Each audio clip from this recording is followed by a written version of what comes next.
Baik, kita akan melanjutkan pembacaan firman Tuhan. Sekarang kita sudah sampai di satu Raja-Raja. Kemarin kita sudah selesai dengan satu Raja-Raja pasal yang pertama, bagaimana Daud akhirnya sampai di penghujung akhir hidupnya. Dan awalnya anaknya Adonia ingin merebut tahta kekuasaannya, melantik dirinya sendiri menjadi raja, tapi akhirnya sesuai dengan kehendak Tuhan, Salomo menduduki tahta kerajaan Daud. Ya, dan akhirnya saudara, ya, dia diurapi Tuhan menjadi raja, dan Daud pun hatinya tenang karena sudah ada orang yang menggantikan dia di kursi pemerintahannya. Sekarang kita lanjutkan satu Raja-Raja pasal yang kedua. Ya, satu Raja-Raja pasal 2, judul perikopnya pesan Daud yang terakhir sebelum meninggal. Ya, ketika saat kematian Daud mendekat, ia berpesan kepada Salomo anaknya, "Aku ini akan menempuh jalan segala yang fana. Maka kuatkanlah hatimu dan berlakulah seperti laki-laki." Saudara, pesan Daud yang terakhir buat anaknya Salomo, dia berkata bahwa ya, aku ini akan menempuh segala jalan yang fana, yaitu kematian. Dia mengakhiri kehidupannya dan semuanya selesai. Ya, maka kuatkanlah hatimu dan berlakulah ya seperti laki-laki. Saudara, ya, dan kita melihat di situ ayat yang ketiga dia berkata, "Lakukanlah kewajibanmu dengan setia terhadap Tuhan Allahmu dan dengan hidup menurut jalan yang ditunjukkannya dengan tetap mengikuti segala ketetapan, perintah, peraturan, dan ketentuannya seperti yang tertulis dalam hukum Musa, supaya engkau beruntung dalam segala yang kau lakukan dan dalam segala yang kau tuju." Luar biasa kita belajar dari Daud malam hari ini, saudara. Di akhir hidupnya dia menitipkan pesan terakhir. Daud menekankan kepada Salomo perlunya menjadikan Tuhan dan hukum-hukum Tuhan sebagai pusat dari kehidupan pribadi dan juga pemerintahan Salomo kelak, demi ya untuk terus membangun kerajaan Allah, ya, dan Allah yang berjanji dia akan melakukan semuanya. Kita melihat di sini ketika Salomo diangkat menjadi raja, saudara, pesan yang sangat luar biasa yang diberikan Daud kepada Salomo, bahkan ketika dia akan mati, ya, satu hal yang dia wanti-wanti kepada Salomo, ya, jangan lupa engkau sebagai raja nanti. Ketika aku mati, hiduplah berpegang ya pada perintah-perintah Tuhan, pada hukum-hukum Tuhan, ya, dan pada semua ketetapan-ketetapan Tuhan, supaya ya engkau berhasil dalam segala yang engkau lakukan dan kemanapun arah yang engkau tuju. Ya, jangan sampai sesuatu yang lain menggantikan ya rasa hormat kepada Tuhan. Daud meninggalkan pesan yang begitu luar biasa bagi anaknya. Dia tidak menyuruh Salomo belajar tentang militer, dia tidak menyuruh Salomo belajar bagaimana mengokohkan kerajaan, kamu harus punya strategi A, B, C, dan D. Tetapi Daud mengajarkan kepada anaknya untuk menghormati Tuhan Allahmu dengan hidup menurut jalan yang ditunjukkannya dan dengan tetap mengikuti segala ketetapan, perintah, peraturan, ketentuannya seperti yang tertulis dalam hukum Musa, supaya engkau beruntung dalam segala yang kau lakukan dan dalam segala yang kau tuju.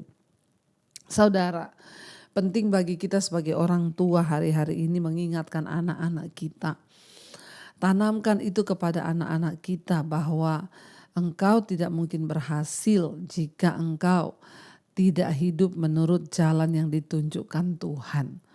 Ya, ingatkan kepada anak-anak kita bahwa keberhasilan, ya, bahkan semua harapan-harapan mereka, ya, mereka akan dapatkan hanya ketika mereka hidup bergantung kepada Tuhan menurut segala ketetapan dan hukum-hukum Tuhan.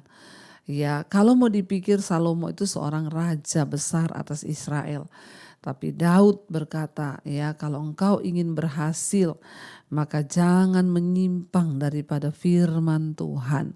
Biarlah itu kita ajarkan juga kepada anak-anak kita, agar mereka hidup tidak menyimpang dari jalan Tuhan dan berpegang kepada hukum-hukum Tuhan, seperti apa yang sudah Daud ajarkan juga kepada Salomo anaknya ketika dia akan mati. Warisan apa yang akan kita tinggalkan kepada anak kita yang terbaik?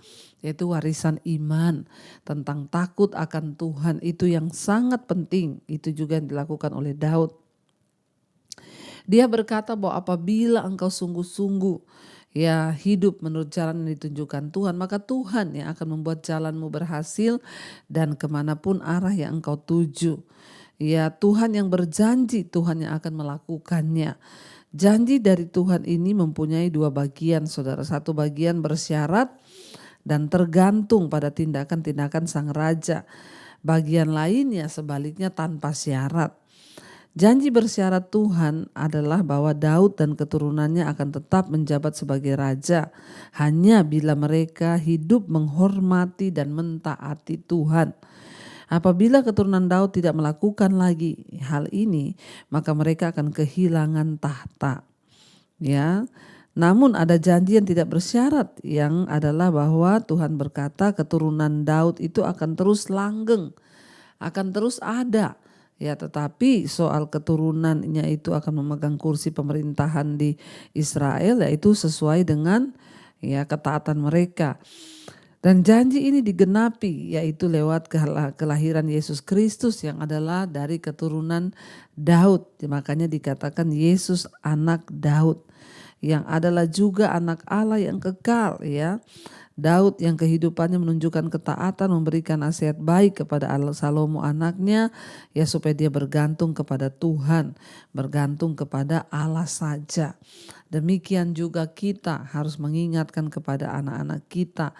Ya, ayat yang keempat dikatakan, dan supaya Tuhan menepati janji yang diucapkannya tentang aku, yakni jika anak-anakmu laki-laki tetap hidup di hadapanku dengan setia, dengan segenap hati dan dengan segenap jiwa, maka keturunanmu takkan terputus dari tahta kerajaan Israel. Ya, itu syaratnya, ya, bahwa ya kalau Daud dan keturunannya hidup mentaati Tuhan Allah, ya, maka keturunan Daud itu tidak akan terputus dari tahta Israel. Ya, tapi itu ada syaratnya. Namun soal janji bahwa keturunan Daud akan tetap ada sampai selamanya, yaitu ya tidak ada syaratnya, ya, lewat daripada kelahiran Yesus Kristus yang adalah keturunan daripada Raja Daud. Ayat yang kelima, dan lagi engkau pun mengetahui bahwa yang dilakukan kepadaku oleh Yoab, ya, kata Daud kepada kepada Salomo anak Seruya, apa yang dilakukannya kepada kedua panglima Israel, yakni Abner bin Ner dan Amasa bin Yeter. Ia membunuh mereka dan menumpahkan darah, ya, dalam zaman damai seakan-akan ada perang, sehingga sabuk pinggangnya dan kasut kakinya berlumuran darah. Maka bertindaklah dengan bijaksana dan janganlah biarkan yang ubanan itu turun dengan selamat ke dalam dunia orang mati. Tetapi kepada anak-anak Barzilai, orang Gilead itu haruslah kau tunjukkan kemurahan hati. Biarlah mereka termasuk golongan yang mendapat makanan dari mejamu, sebab mereka pun menunjukkan kesetiaannya dengan menyambut aku pada waktu aku melarikan diri dari depan kakakmu Absalom. Kita lihat di sini, saudara, ya, Yoab diberikan pesan oleh Daud kepada Salomo. Yoab itu adalah dulu panglima perangnya Daud. Namun Yoab, ya, berapa kali tidak mentaati apa yang dikatakan oleh Daud. Salah satunya adalah ketika Daud berkata jangan bunuh Salomo, tapi Yoab jangan bunuh Absalom, tapi Yoab membunuh Absalom dengan pedangnya. Dan Yoab adalah contoh dari orang-orang yang berbuat kejam untuk mencapai tujuannya. Bagi Yoab kemenangan adalah segalanya. Dia ingin mendapatkan kekuasaan untuk dirinya sendiri dan melindungi kekuasaan itu. Sebaliknya, Barsilia mewakili orang-orang yang tak setia kepada Allah dan hidup sesuai dengan standar-standar Tuhan. Ketika ditawari kemuliaan, misalnya dia dengan tidak mementingkan diri sendiri meminta agar kemuliaan itu diberikan kepada anaknya. Apakah kepemimpinan kita, saudara? Ya, kita lihat sendiri di sini, ya, kita adalah orang-orang yang melayani Tuhan, takut kepada Tuhan, atau hanya mencari ya keamanan atau kepentingan diri. Ya, Daud memberikan pesan kepada Salomo bahwa jangan engkau biarkan Yoab, ya, nanti dia akan berlaku licik dan tidak taat karena ketidaktaatannya selama kepemimpinan Daud, yaitu ditunjukkan oleh Yoab. Dia membunuh ya orang-orang yang tidak pantas sebenarnya untuk dibunuh. Tetapi kepada orang-orang yang sebaliknya menunjukkan kesetiaan, mereka harus dihargai. Ayat yang ke-8, juga masih ada padamu Simei bin Gera, orang Benyamin dari Bahurim. Dialah yang mengutuki aku dengan kutuk yang kejam pada waktu aku pergi ke Mahanaim. Tetapi kemudian ia datang menyongsong aku di sungai Yordan, dan aku telah bersumpah kepadanya demi Tuhan, tak akan kubunuh engkau dengan pedang. Sekarang janganlah bebaskan dia dari hukuman, sebab engkau seorang yang bijaksana dan tahu apa yang harus kau lakukan kepadanya untuk membuat yang ubanan itu turun dengan berdarah ke dalam dunia orang mati. Ayat 10, kemudian Daud mendapat perhentian bersama-sama dengan nenek moyangnya dan ia dikuburkan di kota Daud. Dan Daud memerintah orang Israel selama 40 tahun di Hebron. Ia memerintah 7 tahun dan di Yerusalem ia memerintah 33 tahun. Salomo duduk di atas tahta Daud ayahnya dan kerajaannya sangat kokoh. Jadi Daud memerintah orang Israel itu 40 tahun. Di Hebron dia memerintah 7 tahun. Di Yerusalem ia memerintah 33 tahun. Jadi totalnya semua adalah 40 tahun. Ya, kita melihat di sini Daud memberikan nasihat ya yang cukup keras kepada Salomo mengenai musuh-musuhnya. Ya, dan dia ingin agar Salomo itu bersikap bijaksana terhadap orang-orang yang dulu pernah ya berbuat jahat dan berkhianat.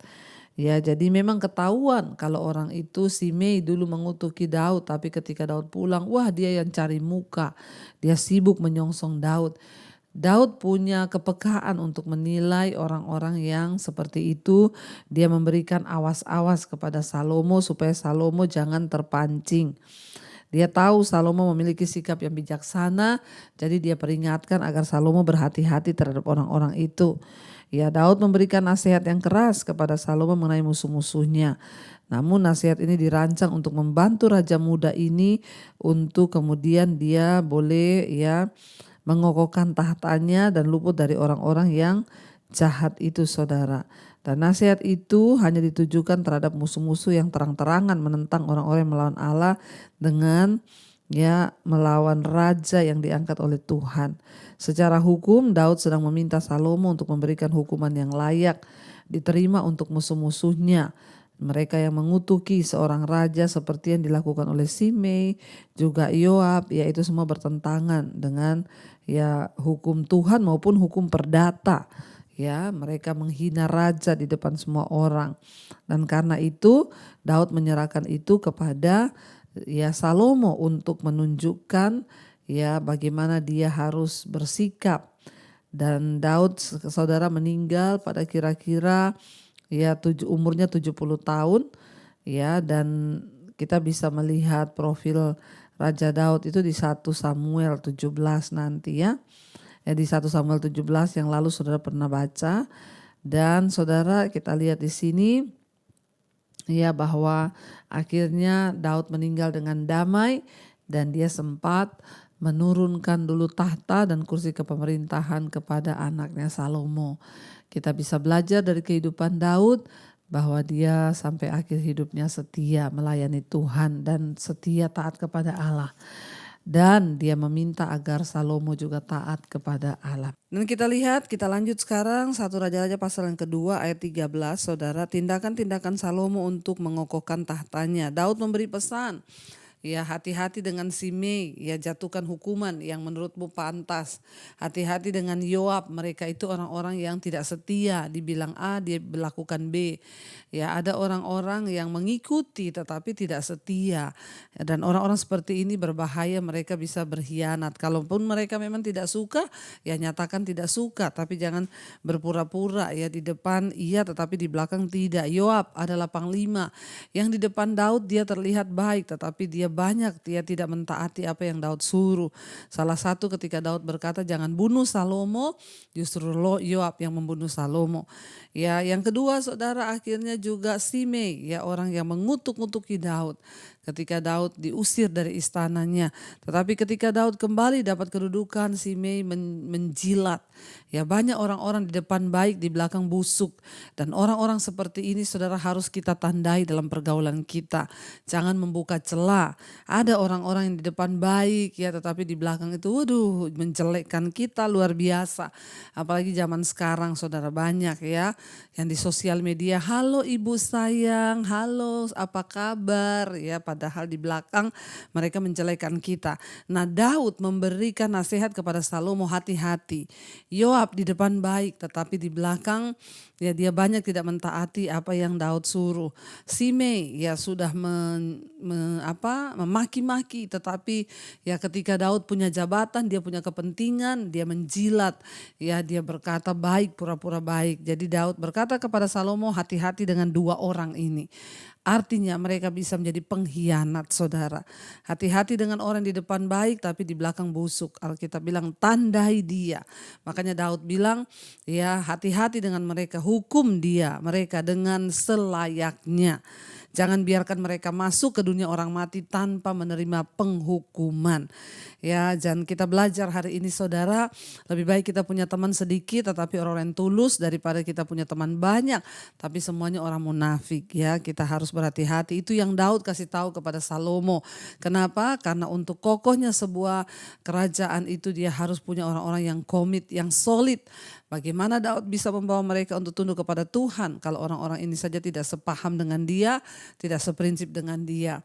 Memang di dalam hidup ini ya tidak semua orang akan menyukai kita, tetapi setidaknya kita jangan jadi orang-orang seperti itu saudara. Kalau kita nggak suka sama si A ya sudah jangan ikutin dia. Jangan kita pura-pura ikut, puji-puji di depannya tapi di belakang kita jadi busuk. Orang-orang kalau kita menjadi orang-orang pengkhianat dan orang-orang yang munafik seperti ini, maka kita akan menerima penghukuman juga. Ya kalau kita tidak suka katakan A, ya B, tapi jangan di depan A di belakang B. Ya itu yang bahaya ya, orang-orang seperti itu hati-hati. Tuhan tuh tahu hatimu. Karena itu Daud memberi pesan kepada Salomo, hati-hati dengan orang-orang yang seperti itu dalam istana. Dan kita akan lihat sekarang ya, tindakan-tindakan Salomo untuk mengokohkan tahtanya. Ayat 13, pada suatu hari Adonia anak Hagit masuk menghadap Betseba ibu Salomo. Lalu perempuan itu berkata, apakah engkau datang dengan maksud damai? Jawabnya, ya damai. Kemudian katanya, ada sesuatu yang hendak kukatakan kepadamu. Jawab perempuan itu, katakanlah. Lalu katanya, engkau sendiri tahu bahwa akulah yang berhak atas kedudukan raja dan bahwa seluruh Israel mengharapkan supaya aku menjadi raja. Tetapi sebaliknya kedudukan raja jatuh kepada adikku, sebab dari Tuhanlah ia mendapatnya. Dan sekarang satu permintaan saja kusampaikan kepadamu, janganlah kau tolak permintaanku. Jawab perempuan itu kepadanya, katakanlah. Maka katanya, bicaralah kiranya dengan Raja Salomo, sebab ia tidak akan menolak permintaanmu, supaya Abisak gadis Sunem itu diberikannya kepadaku menjadi istriku. Jawab Betseba, baik, aku akan membicarakan hal itu untuk engkau dengan raja. Saudara, jadi kita lihat di sini bahwa ya kita sudah membaca kemarin ya bagaimana akhirnya Salomo ya diangkat menjadi raja ketika Adonia mengangkat dirinya ya. Jadi Adonia ini adalah anak Daud dari istrinya Hagit, Salomo itu anak Daud dari istrinya Betseba. Lalu satu saat ya mereka pergi untuk datang ya menghadap kepada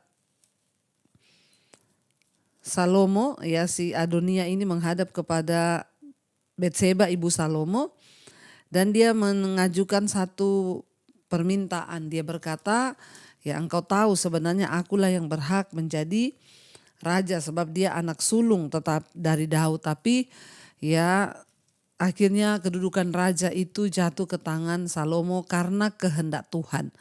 Ya bayangkan saudara, sebenarnya Adonia ini tahu bahwa Tuhan menghendaki Salomo yang menggantikan Daud. Tapi dia dengan ambisinya masih berusaha untuk menaikkan dirinya menjadi raja.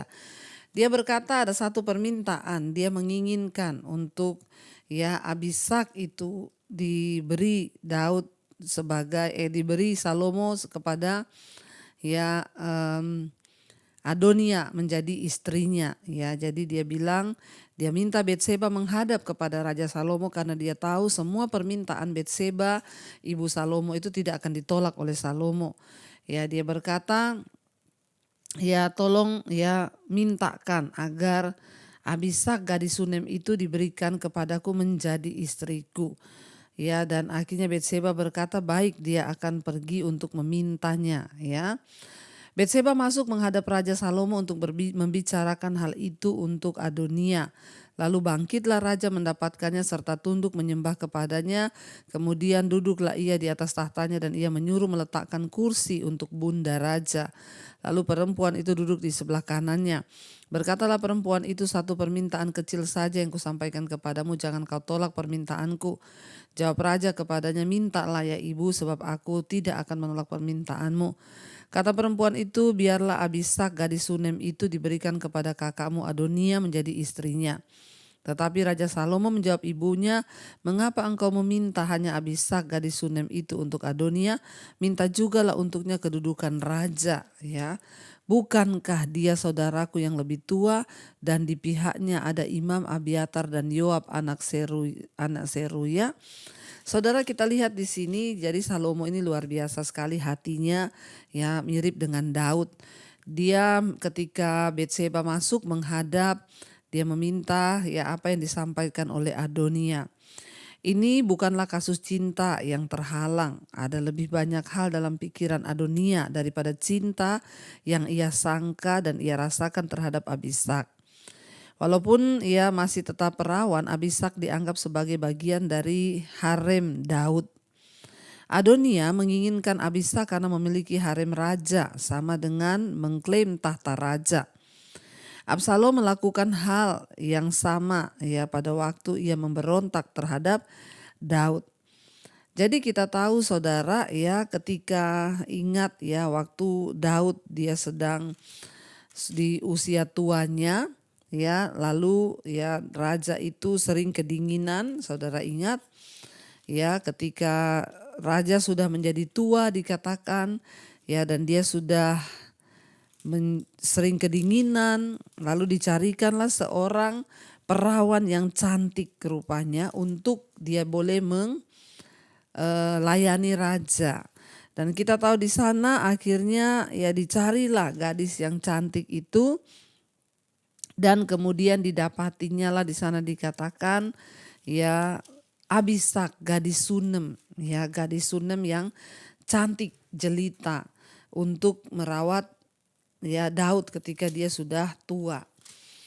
Ya, dan dikatakan di sana iya, ketika raja menjadi tua lalu akhirnya dicari seorang gadis yang cantik ya, dan ketemulah Abisak ya. Kita tahu Abisak itu ya adalah gadis Sunem yang cantik jelita. Dia disuruh menemani Raja Daud sampai tua.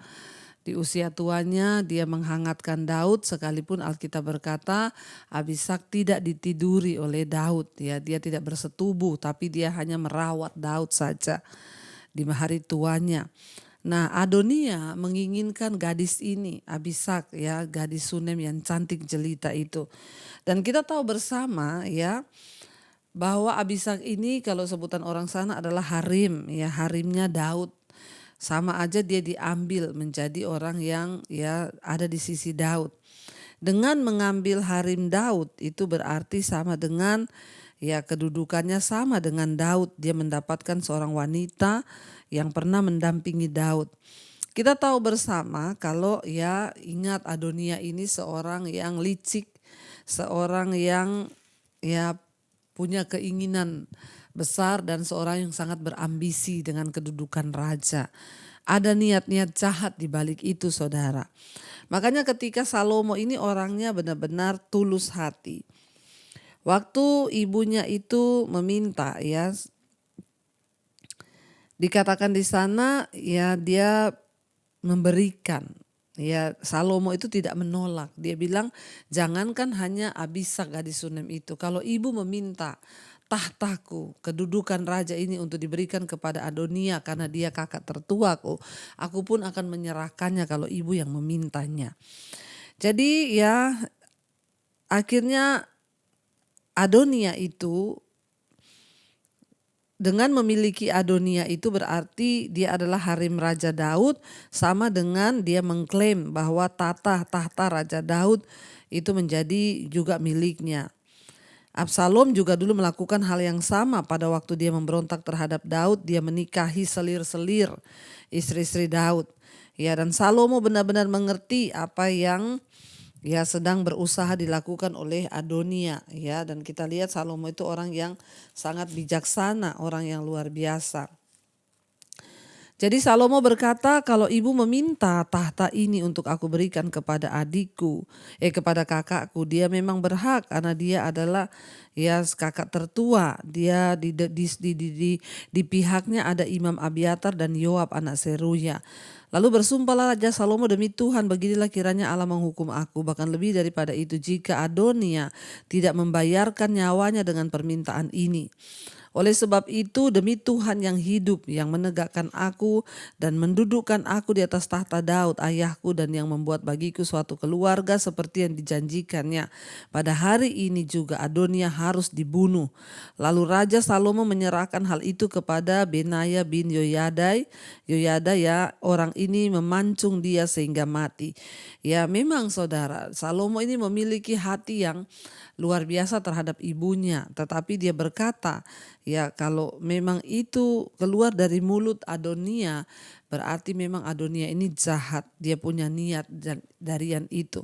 Makanya ketika dikatakan Raja Salomo, jadi permintaannya itu justru menjadi jebakan bagi dirinya sendiri, karena itu adalah satu tindakan yang ya sangat merendahkan martabat raja. Bagaimanapun Abishag itu adalah ya harim atau wanita yang mendampingi Raja Daud sampai mati, sampai waktu matinya. Walaupun Daud tidak bersetubuh dengan dia, tapi dia adalah orang yang dipilih untuk mendampingi Raja Daud. Ya sampai dia mati, dan itu diinginin oleh Adonia. Salomo tahu bahwa niat jahatnya orang ini. Ya makanya Salomo menjadi marah. Ya dia berkata kepada ibunya, ya jangankan dia minta Adonia sebagai pendampingnya, ya kalaupun dia meminta tahta, ya jadi Salomo ini sudah tahu, ya ini bakalan akan ya menuju ke sana. Makanya Salomo bilang, tetapi Raja Salomo menjawab, mengapa engkau meminta hanya Abishag, ya gadis Sunem itu untuk Adonia? Mintalah juga untuknya kedudukan raja. Ya bukankah dia saudaraku yang lebih tua, dan di pihaknya ada Imam Abiatar dan Yoab anak Seruya? Lalu bersumpahlah Raja Salomo demi Tuhan. Tiba-tiba Salomo menjadi marah. Dia tahu pasti ya bukan permintaan ibunya ini, tetapi ada orang di belakang ibunya yang sudah mempengaruhi ibunya. Ya dia berkata, beginilah kiranya Allah menghukum aku. Ya bahkan lebih daripada itu jika Adonia tidak membayarkan nyawanya dengan permintaan ini. Karena itu sama dengan dia menghina Daud. Dia ingin mengambil bekas harimnya Daud, perempuan yang mendampingi Raja Daud. Dan Salomo menjadi marah, lalu dia diserahkan untuk dipancung. Ya sehingga ya akhirnya juga dia dibunuh, dan ya Benaya bin Yoyada yang melakukan hukuman pancung itu. Dan kepada Imam Abiatar raja berkata, pergilah ke Anatot, ke tanah milikmu, sebab engkau patut dihukum mati. Tetapi pada hari ini aku tidak akan membunuh engkau, oleh karena engkau telah mengangkat tabut Tuhan Allah di depan Daud ayahku. Dan oleh karena engkau telah turut menderita dalam segala sengsara yang diderita ayahku. Lalu Salomo memecat Abiatar dari jabatannya sebagai imam Tuhan. Dengan demikian Salomo memenuhi firman Tuhan yang telah dikatakannya di Silo mengenai keluarga Eli. Ya, kita melihat di sana saudara, sebagai seorang muda, Abiatar adalah satu-satunya orang yang luput ketika Raja Saul melakukan pembunuhan besar-besaran terhadap semua imam di kota Nob. Hanya ingat ya, ketika Daud melarikan diri di Nob, akhirnya Saul menyuruh seluruh pasukannya membunuh para imam yang ada di Nob. Tapi Abiatar lolos dari pembunuhan itu. Abiatar kemudian menjadi imam besar di bawah Daud dan tetap setia kepada Daud sepanjang pemerintahannya. Namun ketika Abiatar mendukung klaim yang tidak sah ketika Adonia mengambil tahta Raja Daud sebelum Daud mati, ya Salomo terpaksa membuatnya harus meninggalkan jabatan imam di kerajaan dan menggenapi nubuatan dalam 1 Samuel 2 ayat 27 bahwa keturunan Eli tidak akan terus melayani sebagai imam. Ya, jadi Abiatar pun ya akhirnya dia masih melayani, tetapi akhirnya dia dipecat karena ternyata dia menunjukkan ketidaksetiaannya kepada Daud. Waktu Daud masih hidup dia membela Adonia, ketika Adonia mengambil tahta Daud secara tidak sah, dan Daud sudah memperingatkan Salomo untuk berhati-hati dengan semua orang-orang itu. Ya, dan akhirnya Salomo menyuruh mereka pulang ya ke kotanya ya supaya dia akhirnya menggantikan Imam Abiatar. Semua orang yang tidak setia harus pecat. Itulah pesan Daud terakhir kepada Salomo supaya kerajaannya bisa kokoh. Karena itu saudara, kita belajar banyak hal dan kita akan lanjutkan besok. Kita sampai di sini di ayat 27 dulu, nanti kita akan lanjutkan. Mari kita tundukkan kepala, kita renungkan firman ini. Terima kasih Bapa, kami bersyukur Tuhan.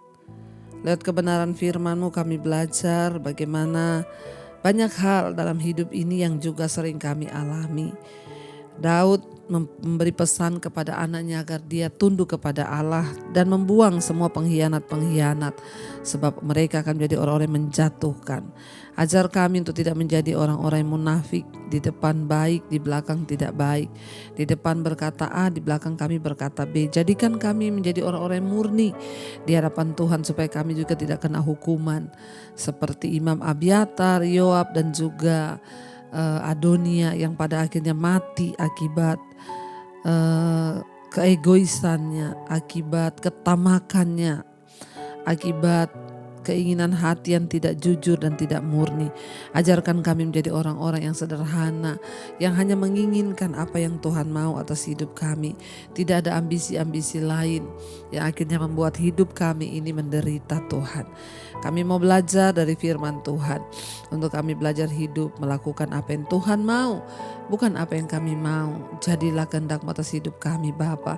Mari buka hati dan tangan-Mu saudara, terimalah kiranya berkat anugerah rahmat dari Allah Bapa, cinta kasih Tuhan Yesus Kristus, penyertaan Allah Roh Kudus turun atas hidup kita di dalam nama Tuhan Yesus. Mulai hari ini bahkan sampai kali yang kedua, nama kita tercatat di dalam kitab kehidupan. Tuhan Yesus datang kembali mengangkat setiap kita kawan-kawan yang permai. Dalam nama Tuhan Yesus yang percaya diberkati Tuhan, katakan bersama amin, amin, amin. Tuhan Yesus memberkati. Shalom dan Immanuel saudara.